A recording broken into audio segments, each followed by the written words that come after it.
Welcome to my channel R and R I am your mentor Rashid Yunus. तो आज हमारी है माइक्रोसॉफ्ट वर्ड की क्लास नंबर 13 और इसमें हम सीखेंगे इंसर्ट टैब में जो कमांड्स हमारी रह गई थी। तो अगर आपने मेरे चैनल को अभी तक सब्सक्राइब नहीं किया है तो इसको सब्सक्राइब कीजिएगा और अगर आपको मेरी वीडियो पसंद आए तो इसको लाइक कीजिएगा। तो आइए चलते हैं हम अपने लैपटॉप की स्क्रीन पर और सीखते हैं कि आज के लेक्चर में क्या है। तो इंसर्ट टैब में हमने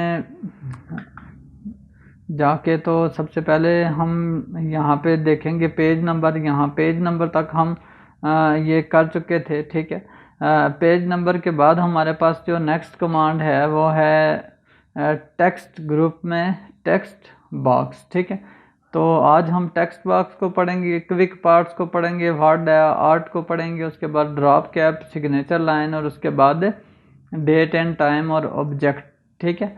तो उसके बाद सिंबल्स और इक्वेशंस भी हैं हमारी, इनको भी हम आज डिस्कस करेंगे। तो सबसे पहले हम देखते हैं कि टेक्स्ट बॉक्स क्या है। तो टेक्स्ट बॉक्स पे अगर हम क्लिक करें तो यहाँ पर हमारे पास कुछ बने बनाए जो हैं वो फॉर्मेट टेक्स्ट बॉक्स के आ जाएंगे। इनमें से कोई अगर आप इंसर्ट करना चाहते हो तो वो भी कर सकते हैं।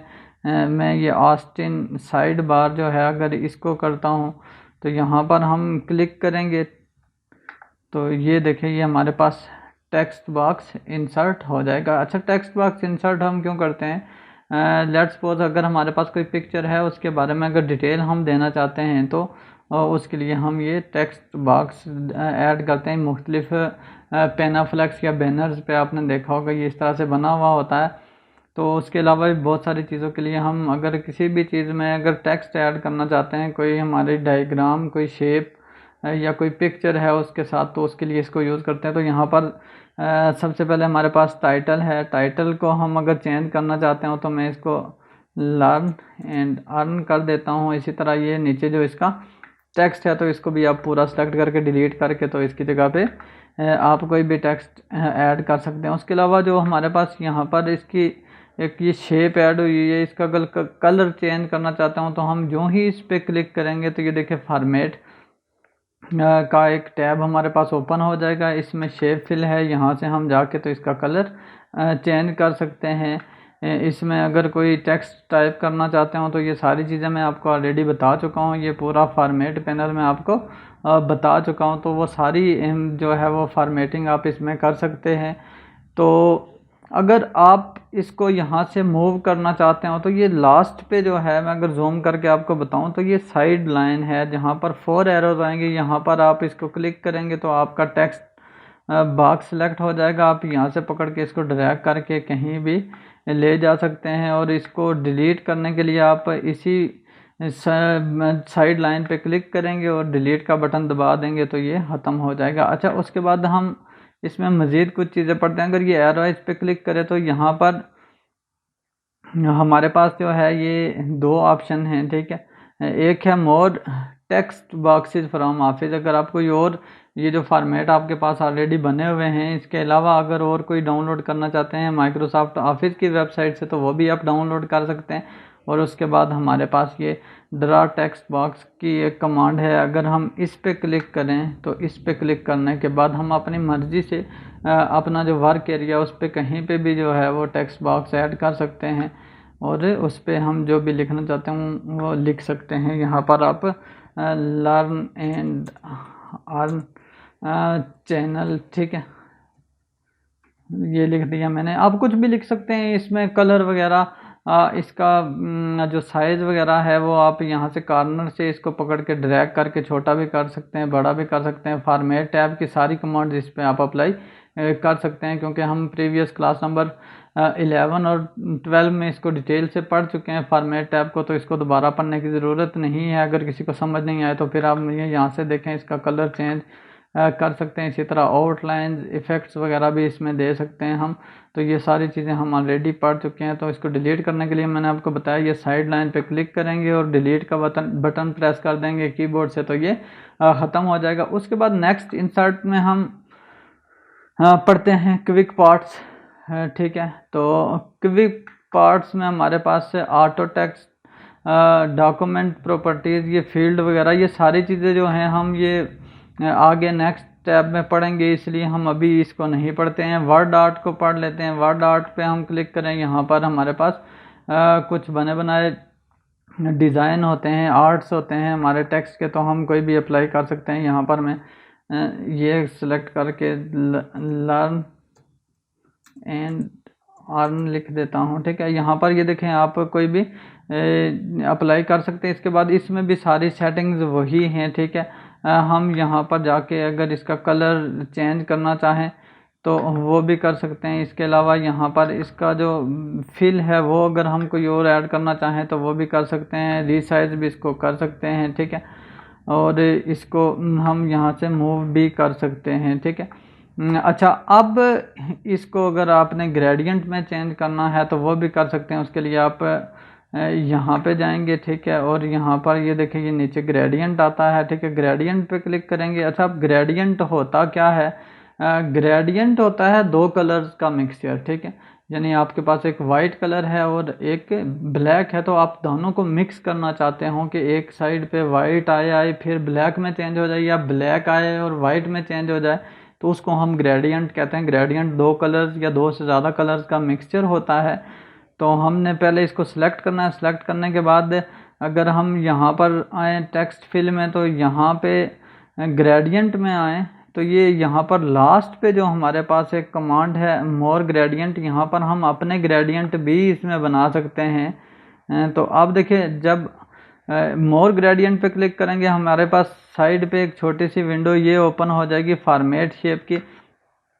इसमें ये देखिए ग्रेडियंट फिल पे हम क्लिक करेंगे। उसके बाद हमारे पास ये देखिए ये ग्रेडियंट है, तो आप देखें ये हमारे पास ब्लैक और रेड का कॉम्बिनेशन है। हम इसमें अगर कोई और कॉम्बिनेशन करना चाहते हैं तो ये इस पॉइंट को हम सेलेक्ट करेंगे और यहाँ से जाके इसका कलर कोई भी चेंज कर देंगे। मैं अगर ब्लू करता हूँ तो ये देखें ये ब्लूइश कलर आ गया है इसमें, यानी थोड़ा सा ब्लू आ गया है। अब रेड को अगर हम कम करना चाहते हैं तो ये स्लाइडर होते हैं, इससे ये देखें इसका कलर अगर मैं आपको जूम करके बताऊं तो ये देखें ब्लू की तरफ से यानी जो है वो रेड में कन्वर्ट हो रहा है। ये अगर देखें इसको क्लियरली तो ये हमारे पास अगर जूम करके तो ये देखें ये हमारा एक ब्लू कलर है, ब्लू और रेड का ये मिक्सचर है, ठीक है। इसमें ये स्लाइडर्स कहलाते हैं, ठीक है। आप ये देखें 3 स्लाइडर्स हैं, इसका मतलब है इसमें अभी 3 हैं। आप किसी भी स्लाइडर पे क्लिक करेंगे और नीचे से जाके उसका कलर पिक कर लेंगे। तो यहाँ से मैं अगर इसका ये ग्रीन कलर रख देता हूँ तो ये देखें ये हमारे पास से अगर जूम करके मैं आपको बता दूँ तो ये देखें ये इस तरह से हो गया। एक तरफ से ब्लू कलर है, सेंटर में रेड है और लास्ट पे ग्रीन कलर आ गया है। अगर आप स्लाइडर्स 3 हैं, आप 4 भी ऐड करना चाहते हो तो आप यहाँ से जो है ये ऐड कर सकते हैं। ये देखिए ये प्लस का एक जो है वो हमारे पास एक स्लाइडर और प्लस है, इस पे ऐड ग्रेडियंट पे आप एक और स्लाइडर, ये देखिए 4 हो गए। अगर किसी स्लाइडर को आप डिलीट करना चाहते हो तो इसके साथ ये स्लाइडर क्रॉस है तो इससे हम इसको डिलीट कर देंगे। मैं रेड कलर अगर डिलीट करना चाहता हूँ, ग्रीन और ब्लू का मिक्सचर रखना चाहता हूँ तो यहाँ से सेंटर वाले स्लाइडर पे क्लिक करके यहाँ से इस पे क्लिक करूँगा तो ये देखें अब ग्रीन और ब्लू का मिक्सचर है। मैं इधर लाऊंगा इसको ड्रैग करके तो ये देखें ये ज़्यादा ग्रीन हो गया है, ब्लू कम है। तो हम यानी ग्रीन और अगर रेड रखना चाहते हो तो क्या आपको क्लियरली नज़र आए तो मैं यहाँ से इस पे रेड रख देता हूँ। तो शेप्स में भी ये देखें रेड जहाँ तक आप लेकर जाना चाहते हो एंड से देखें ये ग्रीन शुरू हो रहा है और ये रेड इस तरह से जा रहा है। आप इसको एडजस्ट ऐसे कर सकते हैं, ठीक है। आई होप यहाँ तक आपको समझ आई होगी। और ये ग्रेडियंट आप किसी शेप फिल में भी अप्लाई कर सकते हैं, ज़रूरी नहीं है कि आप इसको और टेक्स्ट में अप्लाई करें। तो it's up to your choice कि आप अपनी चॉइस के मुताबिक इसको और कैसे करते हैं। अब इसके बाद हमारे पास नेक्स्ट जो कमांड है वो है हमारे पास ये ड्रॉप कैप। अच्छा, ड्रॉप कैप क्या होती है, इसको मैं डिलीट कर देता हूँ। ड्रॉप कैप का मतलब है आपके पास कोई जो है पैराग्राफ लिखा हुआ है तो उसका जो पहला वर्ड है वो बड़ा हो, न्यूज़पेपर में अक्सर ऐसा होता है, तो वो बड़ा हो और बाकी पैराग्राफ आगे उससे स्टार्ट हो रहा हो तो उसको हम ड्रॉप कैप बोलते हैं। मैं यहाँ पर अगर लिखता हूँ लर्न एंड अर्न, ठीक है, तो इसको मैं अगर कॉपी कर देता हूँ, ठीक है, ये देखिए मैं इसको F4 से जो है ये मैं इसको पैराग्राफ की शक्ल में बना रहा हूँ, ठीक है। बाकी हमने सेटिंग्स पढ़ी थी। अब हम देखें जो ही पैराग्राफ बना तो ये इनेबल हो गया। इससे पहले हम इसको ऐड नहीं कर सकते थे। इसके लिए हम पूरे पैराग्राफ को सिलेक्ट करेंगे। सिलेक्ट करने के बाद ड्रॉप कैप पे जाएंगे तो यहाँ पर ये है एक स्टाइल इसका। देखिए एल हमारे पास जो लर्न का था वो बड़ा हो गया है, ठीक है। और एक ड्रॉप्ड का ऑप्शन है यहाँ पर, इसमें ऐसे ही है कि यानी टेक्स्ट उसके नीचे भी आएगा और आगे भी आएगा। उसके बाद इन मार्जिन है, इसका मतलब ये है इन मार्जिन का कि आपका जो वो वर्ड है वो शुरू में आएगा और उससे आगे जो है वो आपका पैराग्राफ शुरू होगा, ठीक है। तो मैं इस पहले वाले पे अगर क्लिक करता हूँ तो ये देखें ये हमारे पास ये ड्रॉप कैप ऐड हो गया है। पहला एल जो है हमारे पास ये बड़ा हो गया है। अब ये देखें ये एल जो है ये 3 लाइनों के बराबर आ रहा है, ठीक है। आप चाहते हैं कि ये 4 या उससे ज़्यादा लाइन के बराबर आए, तो उसके लिए आप क्या करेंगे, इस पूरे को सिलेक्ट करेंगे, ड्रॉप कैप में जाएंगे और ड्रॉप कैप में जाके नीचे ड्रॉप कैप ऑप्शंस है, ठीक है। और यहाँ पर अगर मैं आपको जूम करके बता दूँ तो ये देखें हमने ड्राफ्ट सेलेक्ट किया हुआ है, ये ओके है। इन मार्जिन मैंने आपको बता दिया कि ये क्या होता है। अगर आप इसको ख़त्म करना चाहते हैं तो नन पे क्लिक करेंगे तो ख़त्म हो जाएगा, ठीक है। फ़ॉन्ट हमने जो भी सिलेक्ट किया हुआ वो मैंने आपको पहली क्लासेज में, दूसरी क्लास में आई थिंक बताया था कि ये कैसे सिलेक्ट होता है। तो अब यहाँ पर देखें लाइन टू ड्रॉप, ये जो है इसमें ये एरो से बने हुए हैं दोनों साइड पे स्लाइडर टाइप। तो आप इस पर क्लिक करेंगे तो ये देखिए 4 हो गया है। अब ये 4 लाइंस के बराबर आपका वो जो कैपिटल लेटर है या फर्स्ट लेटर है वो आएगा। डिस्टेंस भी आप अपनी मर्ज़ी से, यानी कितना दूर है आपका पैराग्राफ से वो लेटर, वो भी कर सकते हैं, उसकी ज़रूरत नहीं पड़ती है। तो अब मैं ओके करूँगा। तो अब अगर मैं जूम आउट करके आपको बताऊँ तो ये देखिए पहले ये 3 लाइन्स के बराबर था, अब ये 4 लाइन्स के बराबर हो गया है, ठीक है। आई होप ये भी आपको समझ आ गई होगी। इसके बाद हम सिग्नेचर लाइन की तरफ चलते हैं, ठीक है। इसको मैं ख़त्म करना चाहता हूँ अगर ड्रॉप कैप को, तो ड्रॉप कैप पे जाएंगे, इधर नन पे क्लिक करेंगे तो ये ड्रॉप कैप हमारा ख़त्म हो जाएगा। अब सिग्नेचर लाइन बहुत सारे डॉक्यूमेंट्स में सिग्नेचर करने के लिए जो है वो बनी हुई होती है। बहुत सारी जगहों पे आपने साइन किए होंगे, वहाँ पर एक लाइन सी बनी हुई होती है, तो उसको सिग्नेचर लाइन कहते हैं। तो अब किसी भी डॉक्यूमेंट में जहाँ पे भी हमने सिग्नेचर लाइन ऐड करनी है, ठीक है, पहले हम कर्सर को वहाँ पर ले जाएंगे। मैं लास्ट पे जाके इंटर दबाता हूँ तो ये देखें हमारा पेज के नीचे अक्सर लास्ट पे पेज के जो है वो आपकी सिग्नेचर लाइन होती है। मैं लेट्स सपोज यहाँ पे ऐड करना चाहता हूँ तो मैं सिग्नेचर लाइन पे क्लिक करूँगा, ठीक है। हमारे पास ये एक विंडो ओपन हो जाएगी छोटी सी। इसको ओपन कर जूम करके मैं आपको बता दूँ तो यहाँ पर सबसे पहले जिस अथॉरिटी का है, ठीक है, तो उसका नाम लिखेंगे। मैं यहाँ पर लिख देता हूँ प्रिंसिपल, ठीक है, प्रिंसिपल लिख देता हूँ। अपना नाम भी आप लिख सकते हैं, ठीक है। और यहाँ पर आप लिखना चाहते हैं जो कोई डेजिग्नेशन है उसका, ठीक है। डेजिग्नेशन तो हमने ऊपर लिख दिया है। यहाँ पर मैं बॉयज डिग्री कॉलेज लिख देता हूँ, ठीक है। अब यहाँ पर आप ईमेल भी लिख सकते हैं। उसके बाद आप ओके करेंगे तो ये आपकी हमारी सिग्नेचर लाइन, ये देखिए ये इंसर्ट हो गई है, ठीक है। आप इसका प्रिंट ले सकते हैं, ठीक है।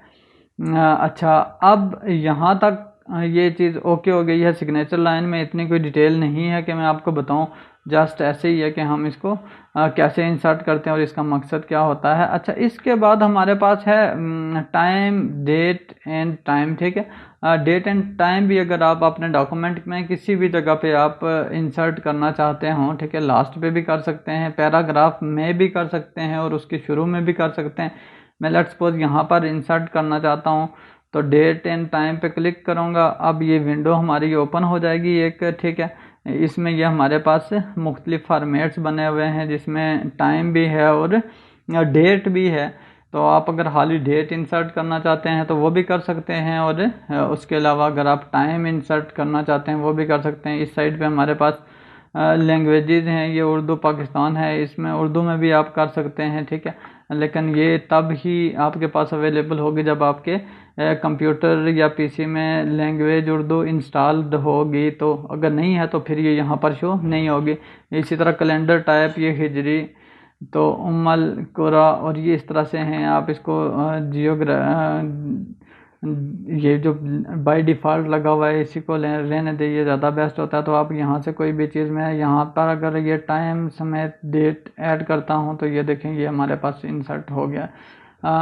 ये इसलिए ऐड करते हैं बाज़ औक़ात के हमें याद रहे कि ये डॉक्यूमेंट हमने कब बनाया था, ठीक है। या बाज़ औक़ात लोग इस तरह से भी इस पर डेट रख देते हैं कि कब हमने इसको आगे डिस्पैच करना है या जो भी है। तो ये भी आ गई आपको समझ, ठीक है। अब उसके बाद हमारे पास यहाँ पर ये ऑब्जेक्ट है, तो ऑब्जेक्ट में ये एरो बना हुआ होता है। एरो का मतलब होता है इसका कि इसमें मज़ीद और कमांड्स भी हैं। तो अब ये ऑब्जेक्ट है, ठीक है।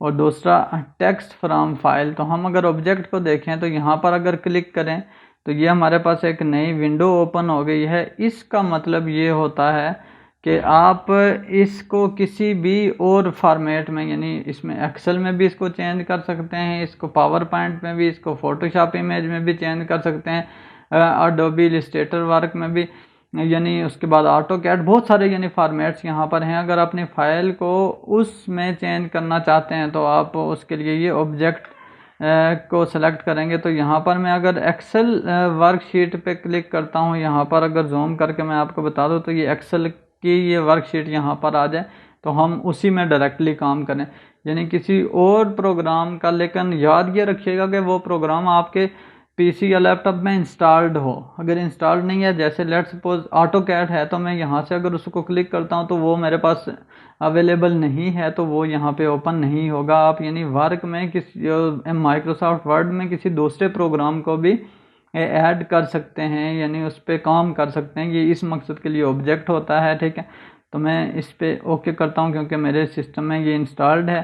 तो मैं ओके करूँगा तो यहाँ पर देखिएगा आप कि हमारे पास ये एक्सेल देखें ओपन हो गया है। ये ओपन हुआ है वर्ड में, लेकिन है ये एक्सेल।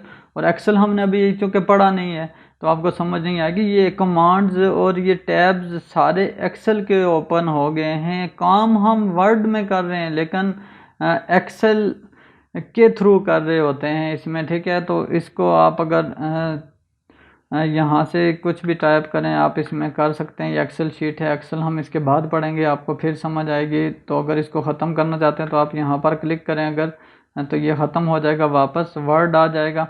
और यहाँ पर अगर हम क्लिक करेंगे सिंगल तो ये सिलेक्ट हो जाएगा। अगर हम इसको डबल क्लिक करेंगे तो फिर ये एक्सेल पूरा ओपन हो जाएगा और हम एक्सेल के सारे फार्मूले वगैरह हर चीज़ इसमें अप्लाई कर सकते हैं। तो अगर यहाँ से इस एक्सेल शीट को हमने ख़त्म करना है तो ये देखें, हमने इंसर्ट एक्सेल शीट भी पढ़ा था पहले, तो उसमें सिर्फ एक्सेल हम इंसर्ट कर सकते थे। और यहाँ से ऑब्जेक्ट में जाके हम बहुत सारे और प्रोग्राम्स भी इसमें ओपन करके वर्क कर सकते हैं। तो इस पर सिंगल क्लिक करेंगे और डिलीट का बटन दबा देंगे तो ये डिलीट हो जाएगा, ठीक है। अच्छा, उसके बाद दूसरी जो कमांड है ऑब्जेक्ट में वो हमारे पास है टेक्स्ट फ्रॉम फाइल, ठीक है। ये है टेक्स्ट फ्रॉम फाइल हमारी प्रोग्राम जो दूसरी कमांड है। तो अच्छा, इसमें क्या होता है कि अगर हम कोई और फाइल है हमारे पास माइक्रोसॉफ्ट वर्ड की, तो उसमें से डाटा सिर्फ यानी बगैर उसको ओपन किए, बगैर कॉपी किए, बगैर पेस्ट किए यहाँ पर लाना चाहते हैं, तो इस मकसद के लिए टेक्स्ट फ्रॉम फाइल यूज़ होता है। तो हम इस पे अगर क्लिक करें टेक्स्ट फ्रॉम फाइल पे, तो ये हमसे पूछ रहा है कि कौन सी वर्ड की फाइल से आपने डाटा लाना है। तो मैं अगर यहाँ पे डेस्कटॉप पे क्लिक करता हूँ क्योंकि वहाँ पर मेरे पास से सीवीज या डॉक्यूमेंट्स पड़े हुए थे, यहाँ पे मैं ये ज़ीशान सीवी है इसको इंसर्ट करता हूँ। तो ये देखिए, ये पूरी की पूरी जो सीवी मेरी बनी हुई थी हमारे उसी जो फाइल थी उसी में इंसर्ट हो गई है, ठीक है। यानी इसका मकसद ये है कि आप जाएंगे किसी फाइल से जाके डाटा कॉपी करेंगे, फिर आके यहाँ पे पेस्ट करेंगे, तो फिर ये आपके लिए मुश्किल हो जाएगा, ठीक है। अब इसके बाद हमारे पास दो कमांड्स रहती हैं, एक इक्वेशन और एक सिंबल्स है। सिंबल्स में हम कोई भी सिंबल इंसर्ट कैसे करते हैं वो है, और इक्वेशन जो है ये मैथमेटिकल कोई भी हम वर्क जब करते हैं माइक्रोसॉफ्ट वर्ड में, या फिर केमिस्ट्री के कोई फार्मूलाज वगैरह टाइप करते हैं, या फिर फिज़िक्स की कोई इक्वेशन टाइप करते हैं, तो उसके लिए इक्वेशन यूज़ होता है। इक्वेशन पे यानी जो है वो पूरी मैंने एक वीडियो बनाई हुई है, उसका मैं लिंक शेयर कर दूंगा इसके साथ, ठीक है। इसकी डिस्क्रिप्शन में आपको उस क्लास का लिंक मैं शेयर कर दूंगा। आपने ये क्लास देखने के बाद वो क्लास पूरी देखनी है ताकि आपको इक्वेशन की जो है वो समझ आ जाए। तो यहाँ तक थी हमारी आज की क्लास। अगर हमारी क्लास आपको अच्छी लगी हो तो इसको लाइक कीजिएगा, अगर आप चैनल पर नए हैं तो इसको सब्सक्राइब कीजिएगा। Thank you.